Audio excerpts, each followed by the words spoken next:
Hello students, स्वागत है आप सभी का मैग्नेट ब्रेन्स के इस प्लेटफॉर्म पर। एक ऐसा प्लेटफॉर्म जो देता है आपको बिल्कुल ही फ्री में एजुकेशन। बात कर ले हम किंडरगार्टन की या फिर हो क्लास 12th, सारे क्लासेस के वीडियो लेक्चर्स आपको दिए जाते हैं बिल्कुल ही फ्री में, और वो भी पूरे क्वालिटी कंटेंट के साथ। ऐसे लेक्चर्स जिनको देख करके आप अपने एग्जामिनेशन में रॉक कर सकते हैं। मैं शुभम श्रीवास्तव आज आपका स्वागत करता हूं class 12th biology NCERT examiner की सीरीज में, जहां आज के इस लेक्चर में हम लोग डिस्कस करने वाले हैं अपने chapter number 12 biotechnology and its application से शॉर्ट आंसर टाइप क्वेश्चंस। इस चैप्टर के 3 लेक्चर्स को हमने देख लिया, जहां हमने माइंड मैप को देखा है, हमने एमसीक्यूज को देखा है, हमने वेरी शॉर्ट को देखा है। अब और आज हमें देखना है शॉर्ट आंसर टाइप क्वेश्चंस। तो भाई इस चैप्टर से अगर हमसे शॉर्ट आंसर टाइप क्वेश्चन पूछे जाते हैं तो किस तरीके के क्वेश्चन हमसे पूछे जा सकते हैं और हम उनको सवालों का किस तरीके से आंसर करेंगे, ये भी इंपॉर्टेंट है। क्या हमारा वर्ड लिमिट होना चाहिए, किस तरीके से हम उसको आंसर करें। तो इन सारी चीजों पे आज का हमारा डिस्कशन होने वाला है। हमारे एनसीईआरटी एग्जाम्पलर बुक में जितने भी हमसे शॉर्ट आंसर टाइप क्वेश्चंस दिए गए हैं, हम सभी को सॉल्व करने वाले हैं आज के इस लेक्चर में।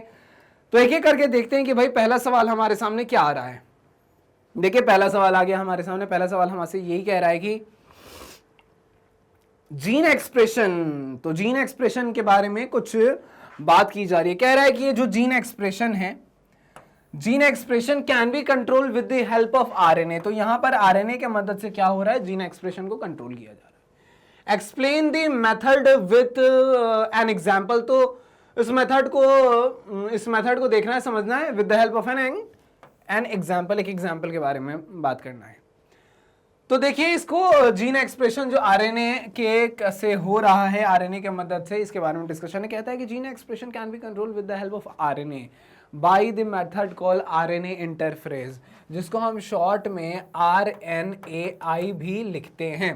ठीक है, इसका मतलब हो गया हम बात कर रहे हैं आरएनए इंटरफेरेंस के बारे में। In which the gene is knocked out, इसमें कह रहा है कि gene is knocked out and the cellular mechanism is degraded.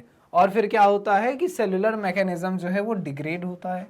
This specific mRNA gene is silenced. तो इसमें क्या होता है, एमआरएनए का जो जीन है, इस एमआरएनए के जीन को साइलेंस्ड किया जाता है और ये काम करवाया जाता है with the help of DS RNA, मतलब डबल स्ट्रैंडेड आरएनए के मदद से, by binding the complementary double stranded RNA, that is dsRNA। जब भी हम ds लिखते हैं, आपने बार बार ऐसे देखा होगा, लिखा हुआ ssDNA, फिर आपने ये भी देखा होगा ssRNA लिखा हुआ। आप यहाँ पर देख सकते हैं लिखा होगा dsDNA, या फिर आपने देखा होगा dsRNA लिखा हुआ। तो इसका मतलब क्या हो जाता है ना, इसका मतलब ये हो जाता है कि ये जो ये S है, इन सब का मतलब होता है स्ट्रैंडेड, और यहाँ जो S है इसका मतलब होता है सिंगल, और इस वाले S का भी मतलब होता है सिंगल, और D का मतलब होता है डबल। तो जहाँ पर भी लिखा हुआ है dsDNA मान लो, तो इसका मतलब है कि डबल स्ट्रैंडेड DNA की बात की जा रही है।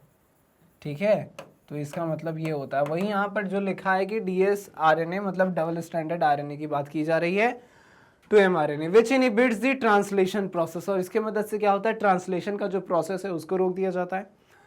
एग्जाम्पल की बात करें तो एग्रोबैक्टीरियम वेक्टर फॉर्म से complementary dsRNA with the nematode gene के मदद से करता है एंड इनहिबिट्स द ट्रांसलेशन, तो और ट्रांसलेशन को रोकता है, and the nematode infection gene expression doesn't अकर।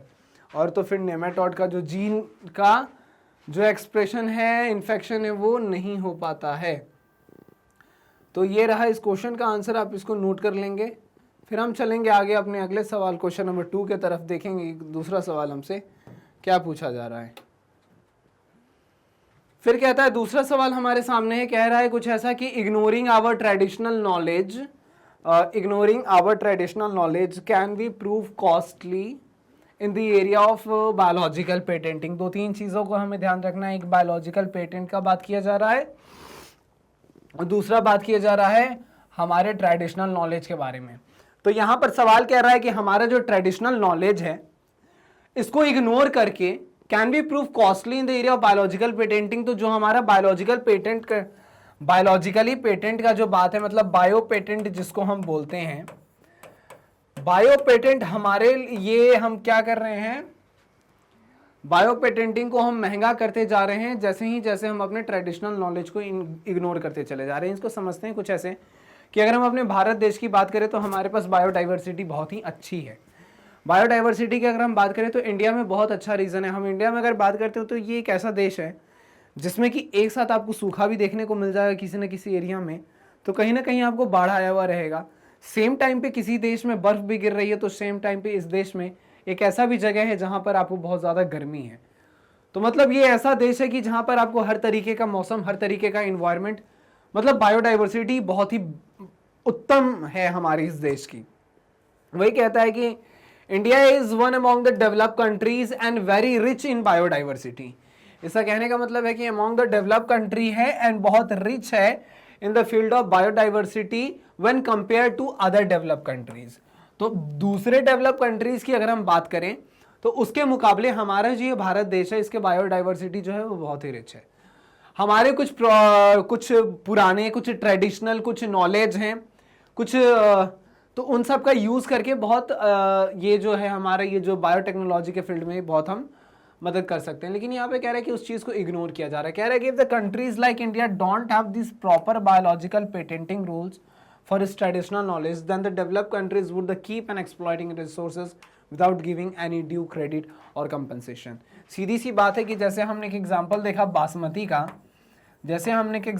बासमती का, जिसका पेटेंट करवाया किसने, तो जिसका पेटेंट करवाया यूएसए ने। अब यूएसए ने इसका पेटेंट करवाया, हक होना चाहिए था हमारे देश का, लेकिन करवाया इसने।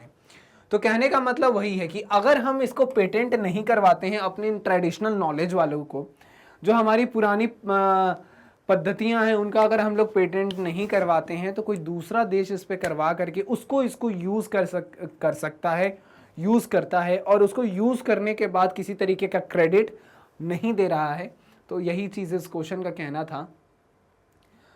तो इस चीज़ को इग्नोर करना, बिल्कुल इग्नोर नहीं करना चाहिए। इसको हमारा जो ट्रेडिशनल नॉलेज है इसको फॉलो करना है, इसके ऊपर पेटेंट वगैरह करवाया जाना चाहिए। ठीक है, बहुत ज़्यादा मुश्किल नहीं है, आसान सवाल, नोट कर लें आप इसको। आगे चलते हैं हम अपने तीसरे सवाल पे।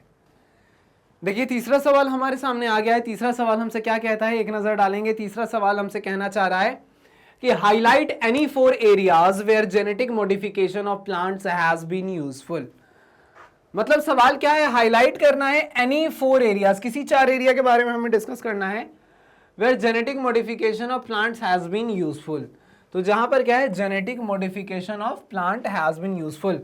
तो हमारे पास क्या है, यहां पर जीएम प्लांट्स की बात की जा रही है, जेनेटिकली मॉडिफाइड प्लांट्स की बात की जा रही है। और इसमें कहता है आपको ऐसे 4 एरियाज बताने हैं जहां पर ये जेनेटिकली मॉडिफाइड प्लांट्स जो हैं वो हमारे लिए यूजफुल हो जाएगा। तो पहला है हमारे पास कि genetically modified plants are more resistant towards abiotic stress like climate, temperature and pH changes. जिसको डिस्कस करने से पहले हम अपने प्रॉब्लम्स को डिस्कस कर लेते हैं कि भाई हम गए हैं एक डॉक्टर के पास, डॉक्टर से हम बात कर रहे हैं। डॉक्टर ने फिर दवा की दुकान पे गए, हमने क्या किया, कुछ दवा खरीदा। तो हमने ऐसा तो नहीं है ना कि आपको सर्दी है और आपने क्या किया है, फीवर की दवा ले ली। मतलब कहने का है कि जिस तरीके की दिक्कत है आपको, आप उसी के ट्रीटमेंट में जाना चाहते हो। ऐसा नहीं किसी कैंसर के पेशेंट को उसको एड्स की दवाई खिला करके उसको ट्रीट किया जा रहा है। मतलब समझ में आ रहा है, जैसा प्रॉब्लम हम उस तरीके का ट्रीटमेंट करेंगे। तो हमारा प्रॉब्लम जो भी था, हम उसको ट्रीट करने के लिए, हमने उसको सही करने के लिए जीएम प्लांट्स को लॉन्च किया, जीएम प्लांट्स के ऊपर काम किया। जीएम प्लांट्स आज के समय हमारे पास है। तो जीएम प्लांट्स में जीएम प्लांट्स के पहले कुछ तो दिक्कत रही होगी। दिक्कत क्या थी? दिक्कत ये थी ना भाई साहब कि पहले दिक्कत की बात करें तो टेम्परेचर बहुत हाई हो गया, हाई टेम्परेचर हो गया, हमारे फसल का नुकसान हो गया। टेम्परेचर बहुत गिर गया तो भी हमारे टेम्परेचर का हमारे फसल का नुकसान हो गया। बहुत ज़्यादा बारिश हो गई, नुकसान हो गया। दूसरी चीज़ क्या है कि जो फसल हम लगा रहे हैं भैया, उसको कर क्या रहा है, उसको जो कीड़े मकोड़े हैं, इंसेक्ट्स जो हैं, उसको इंसेक्ट्स की बात करें या पेस्ट्स की बात करें, ये इसको क्या है कि ये इसको खा जाते हैं। बहुत दिक्कत में चल रहे हैं। तीसरी चीज़ क्या है ना कि हम जो सीड हम यूज़ कर रहे हैं, इसमें प्रोडक्टिविटी जो भाई साहब है ना, वो प्रोडक्टिविटी उतनी अच्छी नहीं है। प्रोडक्टिविटी नहीं है, ये सारी कुछ दिक्कत है। चौथी चीज की बात करें तो हमने देखा कि माल न्यूट्रिशन, ये सारी फैक्टर्स हैं, तो हमने कुछ ऐसे प्लांट्स को बनाना चाहा जिसके मदद से हम क्या करते हैं कि हम इसके न्यूट्रिशनल कंटेंट को हम बढ़ाने की कोशिश करते हैं।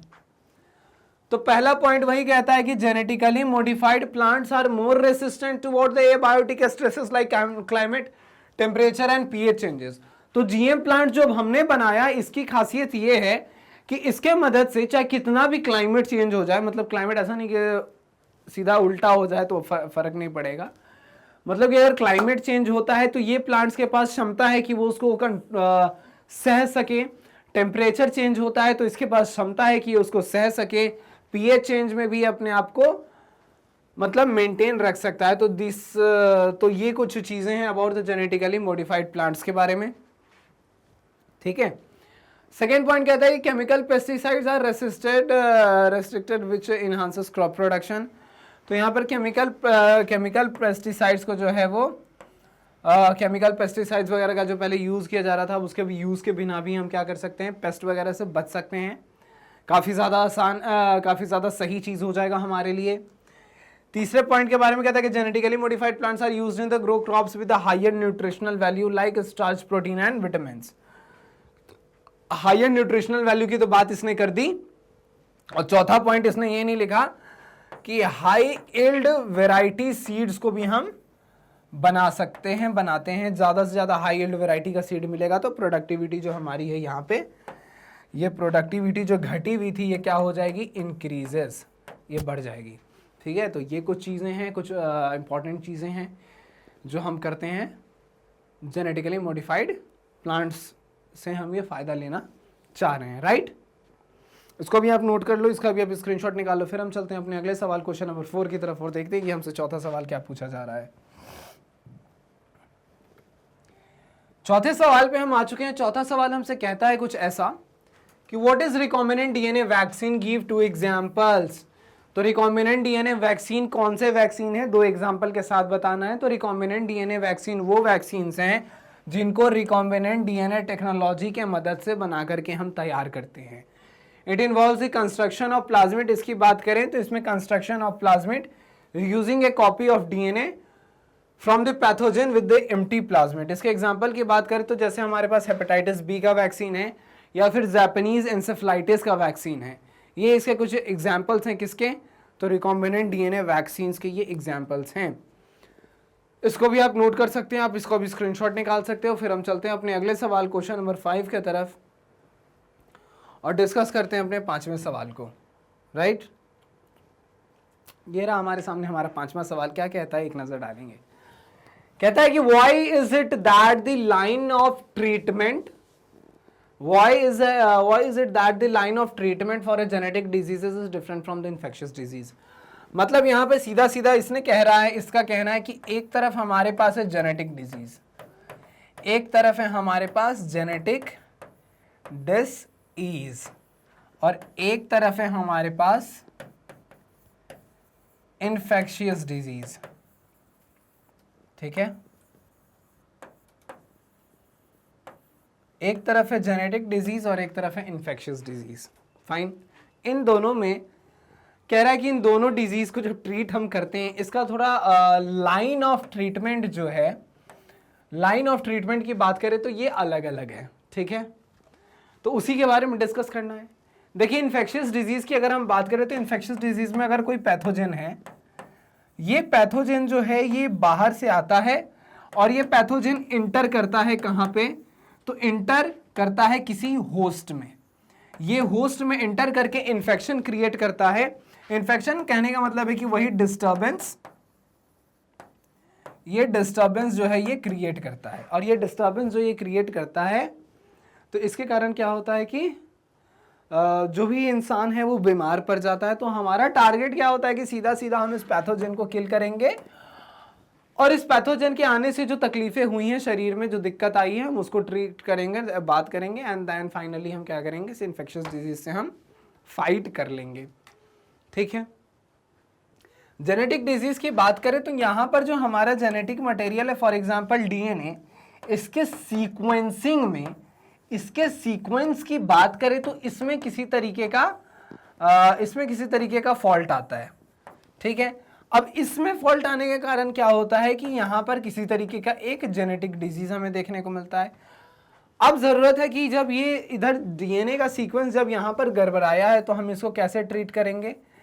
तो हम इसको ट्रीट करने के लिए क्या करना चाहेंगे कि हम चाहेंगे किसी तरीके का इसमें इंसर्शन करवा दे, किसी बेस पेयर का इंसर्शन करवा दे, या फिर डिलीशन, मतलब जिस तरीके की चीज है या किसी चीज का बढ़ जाना या घट जाना, अगर उस चीज का इंसर्शन या deletion according to the need अगर हम करवाएं तो ये चलाता है जेनेटिक डिजीज के ट्रीटमेंट में।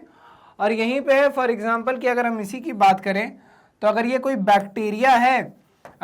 बैक्टीरिया है तो हम इसको एंटीबायोटिक दे करके हम इसको क्या करेंगे, हम इसको ट्रीट करना चाहेंगे। The line of treatment of genetic diseases differ from the infectious disease, as the genetic disease require a change in the alternation in the gene instead of any part of the organ. So generally the gene therapy method is required for the treatment of genetic disease. और ये सारी चीजें किस तरीके से की जाती हैं? तो इसके लिए हमारे पास होता है प्रोसेस, एक टेक्नोलॉजी जिसका नाम है हमारे पास जीन थेरेपी। तो जीन थेरेपी के मदद से हम ये काम करते हैं, ठीक है। इसको भी आप नोट कर सकते हो, आप इसको भी स्क्रीनशॉट निकाल सकते हो। फिर हम चलते हैं आगे अपने क्वेश्चन नंबर 6 की तरफ, देखते हैं कि छठा सवाल हमसे क्या पूछा जा रहा है। कहता है कि discuss briefly how a probe is used in the molecular diagnosis की बात की जा रही है। देखिए हमने देखा था, अपने वेरी शॉर्ट में भी एक क्वेश्चन था हमारे पास, दैट इज कि हमने डायग्नोस्टिक्स एंड एक तरफ हमारे पास उसके ट्रीटमेंट को लेकर के एक डिफरेंशिएशन था हमारे पास, ठीक है। कह रहा है कि discuss briefly how a probe is used in a molecular diagnostics. तो कह रहा है कि एक probe is used in the molecular diagnostics for labelling a gene और a small fragment of genome segment. किसके लिए यूज करते हैं? तो लेबलिंग के लिए यूज करते हैं, लेबलिंग ऑफ ए जीन या फिर किसी जीनोम के स्मॉल सेगमेंट के लेबलिंग के लिए यूज करते हैं। For labelling DNA sequence, RNA और DNA fragments is used and also the genome mapping and sequencing. कह रहा है कि किसी भी डीएनए के सीक्वेंस के लिए, ठीक है, लेबलिंग डीएनए सीक्वेंस, आरएनए या फिर डीएनए फ्रेगमेंट का जो है यहाँ पर यूज किया जाता है। A probe is generally radio labeled or fluorescent labeled and detected by the various methods. छोटे छोटे क्वेश्चन से इसको नोट करते चलेंगे, स्क्रीनशॉट लेते चलेंगे। फिर हम चलते हैं अपने क्वेश्चन नंबर 7 की तरफ और देखते हैं कि उधर हमसे क्या पूछा गया है। आ जाते हैं अपने अगले सवाल पे। क्वेश्चन नंबर 7 हमसे क्या कह रहा है, एक नजर उधर डालते हैं। भाई 7वां सवाल हमारे सामने क्या है? देखिए 7वां सवाल हमारे सामने आ चुका है। कहता है क्या, एक नजर डालेंगे। सवाल है कुछ ऐसा कि who was the first patient. तो बात की जा रही है उस पहले पेशेंट के बारे में, who was given the gene therapy. तो जब जीन थेरेपी आया हमारे इस दुनिया में, जीन थेरेपी की मदद से जब हमने जेनेटिक डिसऑर्डर्स को ट्रीट करना शुरू किया, हमने कुछ टेस्ट किए, उसके बाद कौन सा वो पहला पेशेंट था जिसके ऊपर ये जीन थेरेपी किया गया। सवाल यही है हमारा, why was the given treatment recurrent in nature. तो यहां पर बात की जा रही है क्यों ये ऐसा जो ट्रीटमेंट है रिकरेंट इन नेचर है, मतलब रिपीटेटिव है, मतलब कुछ कहने का मतलब है। तो देखिए कौन था वो, the first patient who was given the gene therapy was a 4-year-old with adenosine deaminase deficiency. तो एक 4 साल का एक छोटा बच्चा है वो, जिसको पहली बार जीन थेरेपी दिया गया और उसको डिफेक्ट कैसा था, तो उसको एडीए डिफेक्ट था, ADA deficiency, that is adenosine deaminase. The treatment is recurrent, treatment जो है वो रिकरेंट है क्योंकि these ADA cDNAs are not immortal, does it required to be repeated for new cells। तो इसको नए सेल्स के लिए फिर इसको रिपीट करना पड़ता है and cure the adenosine deaminase deficiency. तो इसको इसलिए बार बार करने की जरूरत है ना। तो 4 साल का बच्चा था जिसके ऊपर ये काम किया गया, इसको भी आप नोट कर सकते हो, आप इसका भी स्क्रीनशॉट निकाल सकते हो। फिर हम चलते हैं अपने अगले सवाल की तरफ। क्वेश्चन नंबर 8 में डिस्कस करते हैं कि 8वां सवाल हमसे क्या पूछा गया है। 8वें सवाल पे हम चले आते हैं और 8वां सवाल हमसे कहता है कुछ ऐसा कि taking examples under each category, कह रहा है कि taking examples under each category discuss upstream and downstream processing. तो हमें बात करना है अपस्ट्रीम प्रोसेसिंग के बारे में और उसके एग्जांपल के बारे में, और साथ साथ हमें बात करना है डाउनस्ट्रीम प्रोसेसिंग के बारे में और उसके एग्जांपल के बारे में।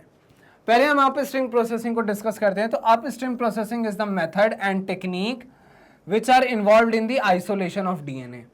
तो डीएनए के आइसोलेशन में टेक्निक का यूज किया जा रहा है। एग्जाम्पल की बात करें तो process is used in the production of insulin using rDNA technology.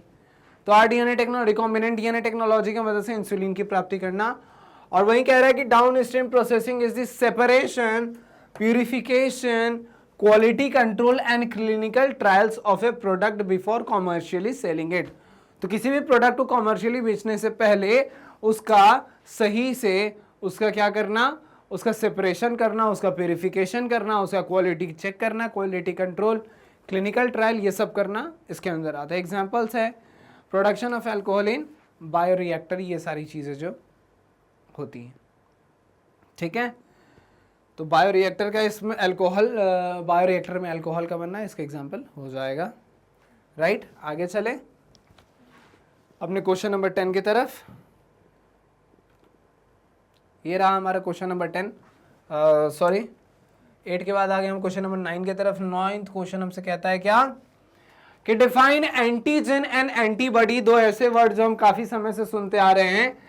Antigen क्या है, एंटीबॉडी क्या है। Name any two diagnostic kits based upon them. तो किसी दो डायग्नोस्टिक किट का नाम देना है जो एंटीजन और एंटीबॉडी पे बेस्ड होते हैं। तो एंटीजन की बात करें तो ये की फॉरेन मटेरियल है। देखिए दो चीज है, एक है हमारे पास हमारा बॉडी, मतलब कहने का मतलब है हमारा बॉडी और हमारे बॉडी के इनसाइड की चीजें, ठीक है। और दूसरी चीज है कुछ आउटसाइड से कुछ आता है, आउटसाइड से कुछ आ रहा है। कहने का मतलब है कि we are talking about the foreign बाहर की चीजों के बारे में बात करें, फॉरेन मटेरियल्स। फॉरेन मटेरियल जो हमारे बॉडी के जो बाहर है, any foreign body which can stimulate antibody formation in the immune system. कोई फॉरेन मटेरियल है, हमारे बॉडी के अंदर जितनी भी चीजें हैं हमारे इम्यून सिस्टम उसको जानता है, समझता है, परखता है, इसका ये काम है, इसका ये काम है, इसका ये काम है। लेकिन जैसे ही बाहर से कोई चीजें हमारे शरीर में आती हैं तो हमारे ये जो एंटीबॉडी है ये एक्टिव हो जाता है। कहते हैं अच्छा ये तो कुछ ऐसा है जो हमारे पास नहीं है, मतलब ये अपना नहीं है, अपना नहीं है तो ये कोई दुश्मन है। तो दुश्मन है तो उसके खिलाफ हमारा इम्यून सिस्टम जो है ना कुछ सैनिक की तैनाती करता है, एंटीबॉडी जिसे हम कहते हैं। तो एंटीजन क्या है, वो बाहर का वो फॉरेन चीज है जिसके आने से हमारा एंटीबॉडी जो है वो एक्टिव हो जाता है।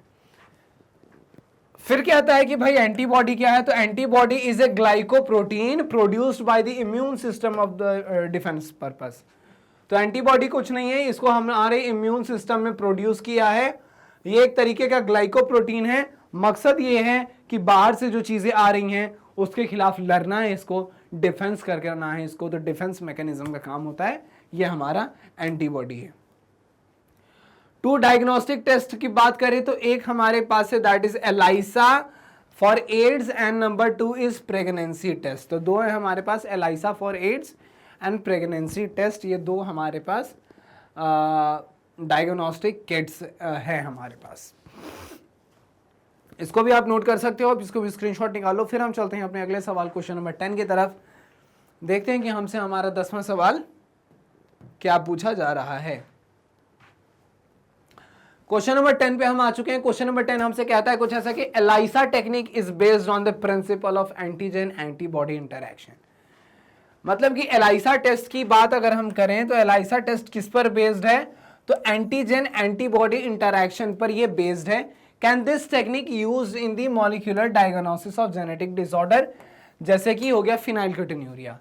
फिनाइलकेटोन्यूरिया के बारे में हम जानते हैं, एक तरीके का जेनेटिक डिसऑर्डर है, हमने पढ़ा है अपने चैप्टर नंबर 5 में, जहां पर हम लोग मेंडल की कहानी डिस्कस कर रहे थे। तो जेनेटिक डिसऑर्डर वहां पर हमारे सामने आया था। तो क्या हम ये जो एलाइसा टेक्निक है, एलाइसा जो टेस्ट होता है जिसमें कि एलाइसा का जो टेक्निक है जो बेस्ड है हमारे एंटीबॉडी एंटीजन एंटीबॉडी इंटरेक्शन पे, तो क्या सेम टेक्निक का यूज हम कर सकते हैं for the diagnosis of genetic disorder, जैसे कि हो गया फिनाइलकेटोन्यूरिया।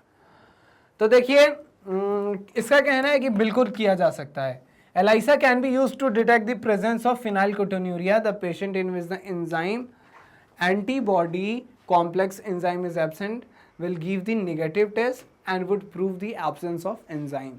तो इस तरीके से हम पता लगाया जा सकता है। क्वेश्चन नंबर 10 हमारे सामने ये रहा। आगे हम बढ़ेंगे अपने क्वेश्चन नंबर 11 के तरफ। देखते हैं हमारे 11वां सवाल हमसे क्या कहता है। क्वेश्चन नंबर 11 हमारे सामने है, कहता है कि how is a mature functional insulin hormone different from the pro hormone form. तो यहाँ पर दो चीजें, एक तरफ है हमारे इंसुलिन, एक तरफ है हमारे इंसुलिन और एक तरफ है हमारे पास कह रहा है कि प्रो हार्मोन्स की बात की जा रही है। ठीक है, शुरुआती दौर में यहाँ पर जैसे ही डायबिटीज का शिकायत आता है, डायबिटीज की शिकायत में ऐसा देखा जाता है कि मैक्सिमम ऑफ द पेशेंट्स में क्या हो रहा है कि जो इंसुलिन जितना बनना चाहिए वो इंसुलिन नहीं बन पाता है। तो ब्लड में शुगर के जो लेवल हैं वो बढ़ते चले जाते हैं, ग्लूकोज लेवल बढ़ता चला जाता है, तो उसको कंट्रोल करने के लिए इंसुलिन की ज़रूरत है।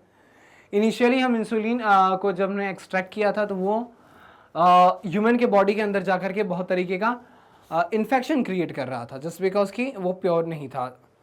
तो हमने क्या किया, फिर हमने बायोटेक्नोलॉजी के मदद से जो हमने इंसुलिन बनाया, उस इंसुलिन की अगर हम बात करें तो 3 चेन हमें देखने को मिला, 3 चेन्स ऑफ पॉलीपेप्टाइड। हमारे पास चेन ए है, चेन बी है, चेन सी है। चेन ए की बात करें तो इसके पास कुल 21 अमाइनो एसिड, चेन बी के पास 30 अमाइनो एसिड और वहीं चेन सी के पास 33 अमाइनो एसिड है। सी जब ये चेन सी जो है हमारा, इसको जब रिमूव करके कट कर दिया जाता है तो हमारे पास बचेगा सिर्फ 2, दैट इज की chain A and chain B. तो chain A and chain B peptide chains को जब हम इसके बाद इन chain A and chain B को डाइसल्फाइड बॉन्ड से जोड़ा जाता है, मैच्योर होता है फंक्शनल इंसुलिन, फिर ऐसे बन करके हमें मिलता है। तो ये हमारे पास ये है प्रो इंसुलिन जो है वो 3 पॉलीपेप्टाइड चेन का है, और जो मैच्योर इंसुलिन है उसमें चेन सी जो है उसको हमने हटा दिया। मतलब कहने का है कि एक के पास चेन ए भी है, बी भी है और सी भी है। ए की बात करें तो ए के पास कुल 21 अमाइनो एसिड, बी के पास बात करें तो 30 अमाइनो एसिड और सी के पास बात करें तो 33 अमाइनो एसिड। हमने क्या किया, सी को हटा दिया और ए और बी के बीच में हमने एक बॉन्ड बनाया है। इसको हमने कैसा बॉन्ड का नाम दिया है, तो डाई सल्फाइड बॉन्ड का हमने इसको नाम दिया है। ठीक है, इसको भी आप नोट कर सकते हो, आप इसको भी चाहो तो स्क्रीनशॉट निकाल सकते हो। फिर हम चलते हैं अपने अगले सवाल क्वेश्चन नंबर 12 की तरफ। देखते हैं कि 12वां सवाल हमसे क्या पूछ रहा है। क्वेश्चन नंबर 12 हमसे क्या कहना चाहता है। तो ये आ गया हमारे सामने, हमारा क्वेश्चन नंबर 12 कहता है कुछ ऐसा कि gene therapy is an attempt to correct a genetic defect. तो कहने का मतलब है कि जीन थेरेपी जो है इसके मदद से हम क्या करते हैं, जो जेनेटिक डिफेक्ट है इसको हम सही करने की कोशिश करते हैं by providing a normal gene into the individual. तो हम क्या करते हैं, जीन को नॉर्मल इंडिविजुअल में जीन को पहुंचा करके हम इसको ट्रीट करने की कोशिश करते हैं। By this the normal function can be restored, normal function जो है वो रिस्टोर्ड होता है। An alternate method, gene therapy के अलावा भी एक ऑल्टरनेट मेथड है टू बी प्रोवाइडेड, जैसे कि जीन प्रोडक्ट हो गया, जैसे कि प्रोटीन और एंजाइम की मदद से, जिसका नाम है gene replacement therapy, which would ये भी फंक्शन को क्या करता है, रीस्टोर करता है। आपके ओपिनियन में कौन सा बेटर ऑप्शन है, रीजन हमें देना है अपने आंसर के लिए। तो gene therapy is considered to be the better option due to the potential to completely cure the genetic defect. ठीक है, if the gene replacement is done during the embryonic condition it could be the permanent cure. तो अगर embryonic condition में अगर हम करते हैं तो ये परमानेंट क्योर हो जाता है जीन रिप्लेसमेंट थेरेपी। ऐसे हम कह रहे हैं कि जीन थेरेपी जो है वो ज़्यादा बेटर है, क्योंकि ये हमें क्या करता है, परमानेंट क्योर हमें देने की कोशिश करता, परमानेंट क्योर की तरफ ये हमें लेकर के चलता है। कंप्लीट क्योर यहाँ पे जो लिख रहा है वो हमें देखने को मिल रहा है। सो दैट इज़ वाई हमने इसको क्या कहा है, considered as the better option. Fine, बहुत मुश्किल नहीं है, आसान सा है। आगे चलते हैं हम अपने आगे बढ़ते हैं अपने क्वेश्चन नंबर 13 की तरफ। देखते हैं कि 13वां सवाल हमसे क्या पूछ रहा है। 13th क्वेश्चन हमारे सामने कहता है कि transgenic animals are the animals in which a foreign gene is express. तो बिल्कुल ट्रांसजेनिक एनिमल्स का मतलब है कि हम यहां पर बात कर रहे हैं किसके बारे में, तो हम बात कर रहे हैं जेनेटिकली मॉडिफाइड एनिमल्स के बारे में, राइट। जेनेटिकली मॉडिफाइड एनिमल्स के बारे में हम बात कर रहे हैं। तो इसमें कि हमने फॉरेन जीन को इसमें एक्सप्रेस करवाया। Such animals can be used for the study of the fundamental biological processes a phenomenon as well as for the producing the products useful in mankind. Give one example for each type. तो कह रहा है Canada की बात है। Canada में देखिए spider से क्या होता है कि हमें स्पाइडर से स्पाइडर वेब मिलता है, ठीक है, बकरी से दूध मिल रहा है। हमने क्या किया कि इस जीन जो है कि स्पाइडर वेब वाला जो स्पाइडर के अंदर जो जीन है उसको लिया, उसको आइसोलेट किया और हमने उसको गोट के अंदर भेज दिया, जो बकरी के अंदर। अब बकरी से क्या है कि दूध को निकलना है गोट से, तो अब गोट जो दूध दे रही है उसके साथ साथ स्पाइडर का वेब भी आ रहा है। ये कनाडा का केस है, हो चुका है। और ये जो उसके वेब आ रहा है उसके पास इतना मजबूत टेंसाइल स्ट्रेंथ है जिसके मदद से हम लोग मतलब इतना टेंसाइल स्ट्रेंथ उसका ज़्यादा है, लाइट वेटेड है, हल्का है, जिसके मदद से हमने क्या किया, फिर मिलिट्री के यूनिफॉर्म्स में उन वेब्स का यूज़ किया। बैडमिंटन के रैकेट्स जो हैं होते हैं, टेनिस के जो रैकेट्स हैं उसमें भी इनका यूज़ किया जाता है। तो ये इतना ज़्यादा मजबूत है। तो ये केस है हमारे पास एक ट्रांसजेनिक एनिमल्स का, ठीक है। इसको भी आप नोट कर लो, इसको स्क्रीनशॉट निकालो। फिर हम चलते हैं अपने अगले सवाल क्वेश्चन नंबर 14 पे और देखते हैं कि उधर हमसे क्या पूछा जा रहा है। तो अगला सवाल हमारे सामने ये है, कहता है 14वें सवाल में हमसे कि when a foreign DNA is introduced into an organism, कोई एक ऑर्गेनिज्म है उसके अंदर हमने फॉरेन डीएनए इंसर्ट कर दिया, how it is maintained at the host and how it is transferred to the progeny of the organism. तो देखिए सबसे पहले तो बात है कि सीधा सीधा अगर आप किसी ये कोई एक्स नाम का ऑर्गेनिज्म है, इस एक्स नाम के ऑर्गेनिज्म से आपने क्या किया, डीएनए को निकाला और आप चाह रहे हैं कि अब इस डीएनए को क्या करें, हम वाई नाम के ऑर्गेनिज्म में भेज दें। आप भेज दोगे, लेकिन सवाल कहता है कि इसमें रुका कैसे रहेगा, ठीक है, इसमें रुका कैसे रहेगा। तो रुकने के लिए इसको चाहिए होगा कि ये वाला जो डीएनए है वो वाई के डीएनए के साथ इसके साथ किसी तरीके से जुड़ जाए, और इसके साथ जुड़ जाएगा। और ये जुड़ने का काम कौन करवाता है, तो हमने देखा था कि एक हमारे पास कुछ तो है डीएनए लाइगेज नाम का, ये क्या करता है, डीएनए को जोड़ेगा। वही कह रहा है कि डीएनए लाइगेज जो है ना वो फॉरेन डीएनए सीक्वेंस को जोड़ेगा। फिर इसके बाद इसका डीएनए का रेप्लिकेशन होगा, रेप्लिकेशन में डीएनए एक का डबल हो जाएगा, डबल होगा गैमेट का फॉर्मेशन होगा, जिस समय उस समय अलग अलग होगा, और ये जो नया गैमेट बनेगा उसमें ये फॉरेन डीएनए भी रहेगा। तो फिर जैसे ही वो फ्यूज करेगा तो नेक्स्ट जनरेशन में ये सारी चीजें ट्रांसफर हो सकेंगी। Thus the DNA sequence also gets replicated, the form the generation to generation along with vectors DNA and the foreign DNA is also passed on, ठीक है। इसको भी आप नोट कर सकते हो, स्क्रीनशॉट निकाल सकते हो। फिर हम चलते हैं आगे, राइट।